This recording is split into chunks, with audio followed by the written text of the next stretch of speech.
Om Swastiastu. Perkenalkan kami dari kelompok 10 dengan materi Perjanjian Royan pada hari ini akan melaksanakan presentasi. Sebelum kami melaksanakan presentasi, kami akan melakukan perkenalan diri terlebih dahulu, yakni yang pertama, anggota kelompok kami ada Daniel Febrian Boling Pelang, absen 4. Yang kedua ada Ikomang Adiarta Wiguna, absen 12. Yang ketiga ada Iwayan Andik Ari Biguna, absen 19. Dan yang terakhir ada saya sendiri, Ninyoman Tripuspasari, absen 36. Yuk kita lanjut materinya.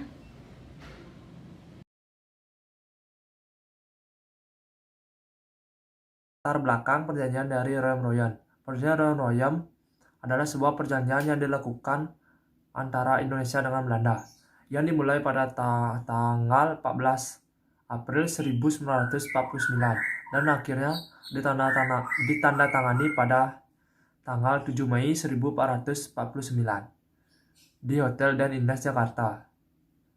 Nama dari perjanjian ini diambil dari kedua pemimpin delegasi antara Indonesia dengan Belanda, yaitu yang dari Belanda yang bernama Paroijen dan dari Indonesia yang bernama Muhammad Royem. Maksud dari pertemuan ini adalah untuk menyelesaikan beberapa masalah mengenai kemerdekaan Indonesia sebelum konferensi Meja Bundar di Den Haag pada tahun yang sama.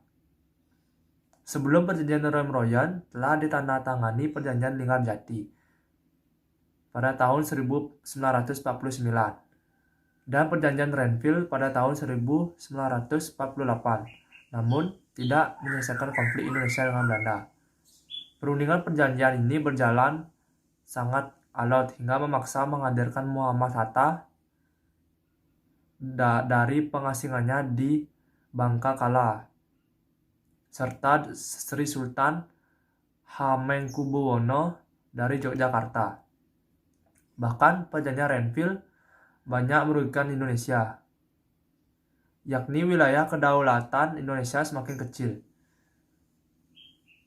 Belanda yang diuntungkan pada perjanjian itu sendiri pada akhirnya melanggar janji. Pada tanggal 1 Desember 1948, Belanda secara sepihak tidak lagi terikat dengan perjanjian Renville. Buntutnya pada tanggal 19 Desember, Belanda menyerang ibu kota Indonesia di Yogyakarta. Peristiwa ini dikenal sebagai agresi militer Belanda kedua. Diadakannya perjanjian Royan karena adanya serangan tentara Belanda ke Yogyakarta dan adanya penahanan pemimpin RI serta mendapatkan kekecaman dari dunia internasional. Perjanjian ini dilaksanakan setelah terjadi agresi militer 2. Dalam agresi militer 2, Belanda mempropagandakan TNI telah hancur. Di sini Belanda mendapat kecaman di dunia internasional, terutama Amerika Serikat. Langkah Belanda dikecam dunia. Perserikatan Bangsa-Bangsa atau PBB pada 4 Januari 1949 memerintahkan Belanda dari Indonesia untuk menghentikan masing-masing operasi militernya. UNCI atau United Nations Commission for Indonesia membawa perwakilan kedua negara tersebut ke meja perundingan pada tanggal 17 April 1949. Perjanjian Royan merupakan bagian dari berbagai usaha diplomatik untuk mengatasi konflik antara Indonesia dengan Belanda. Tujuan perjanjian Royan tak lain adalah untuk kembali meredakan situasi di Indonesia yang memanas akibat agresi militer Belanda yang kedua. Isi dari perjanjian ini sebenarnya adalah merupakan pernyataan kesediaan berdamai antara kedua belah pihak. Dalam perjanjian itu, pihak delegasi Republik Indonesia menyatakan kesetujuannya untuk yang pertama, melakukan perintah kepada pengikut Republik Indonesia yang bersenjata untuk menghentikan perang gerilya. Yang kedua, terus serta dalam KMB atau Konferensi Meja Bundar di Den Haag. Sedangkan pihak delegasi Belanda saat itu menyetujui kesediaannya untuk yang pertama menyetujui kembalinya pemerintahan Indonesia ke Yogyakarta, yang kedua berjanji menghentikan gerakan militer dan membebaskan tahanan politik. Pada tanggal 22 Juni, sebuah pertemuan lain diadakan yang menghasilkan keputusan. Yang pertama, kedaulatan akan diserahkan kepada Indonesia secara utuh tanpa syarat sesuai dengan perjanjian Renville pada tanggal 8 Desember 1947. Yang kedua, Belanda dan Indonesia akan mendirikan sebuah persekutuan dengan dasar sukarela. Putusan Perjanjian Rombroyan ini. Jadi, Perjanjian Rombroyan yang ditandatangani pada 7 Mei 1949 di sini menyatakan bahwa Indonesia dan Belanda akan mengembalikan perdamaian dengan menghentikan gencatan senjata hingga kembalinya pemerintahan Indonesia ke Yogyakarta.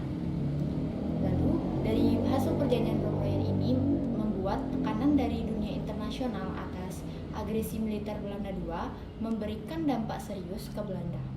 Hal ini terbukti setelah tercapainya Perjanjian Rombroyan, Belanda menempati semua kesepakatan yang dibuat dengan Indonesia.